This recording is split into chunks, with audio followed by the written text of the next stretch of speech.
جیسا کہ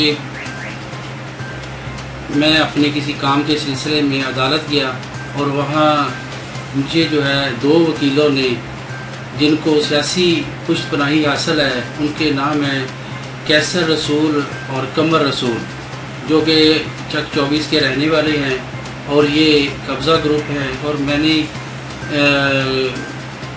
اور وہاں پہ جو ہے کسی سرکاری زمین، جو گاؤں کی سرکاری زمین ہے وہاں پہ قبضہ کرنا چاہتے تھے۔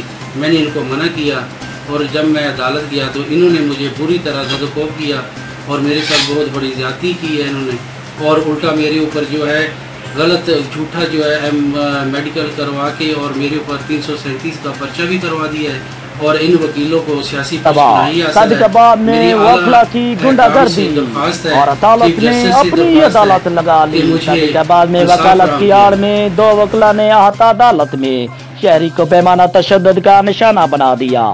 وکلا نے گنڈا گردی کی بدترین مثال قائم کرتے ہوئے متاثرہ شخص کے خلاف ہی جھوٹا میڈیکل حاصل کر کے مقدمہ درج کروایا ہے۔ احاطہ عدالت میں وکلا کے شہری پر تشدد کی ویڈیو سونی چند نیوز نے حاصل کر لی ہے۔ صادق آباد کے علاقہ چک نمبر 24 MP کا متاثرہ شہری محمد عبداللہ کا کہنا تھا کہ کیسر سہیل اور قمر رسول جو وکیل بھی ہے اور باثر بھی ان کے علاقہ میں سرکاری پلاٹ پر قبضہ کرنا چاہتے تھے۔ انہیں روکنے کی رنجش پر احاطہ عدالت میں آج تشدد کا نشانہ بنا ڈالا اور آنکھ پر پیپر ویٹ مار کر شدید زخمی کر دیا۔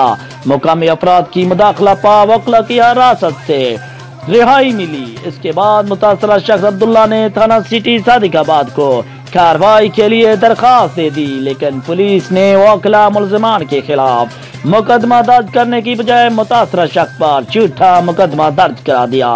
متاثرہ شخص نے اعلیٰ حکام سے اپیل کی ہے کہ باس اور سیاسی شخصیت کی آشیرواد کے باعث پولیس نے میرٹھ کی دھجیاں اڑا رہی ہے۔ تشدد کی ویڈیو بھی منظر عام پر آ چکی ہے، لیکن اس کے باوجود پولیس کارروائی کرنے سے گریزاں ہے۔ مجھے انصاف فراہم کیا جائے اور ان کے وکلا کے خلاف فوری کارروائی عمل میں لائی جائے اور مجھے انصاف فراہم کیا جائے۔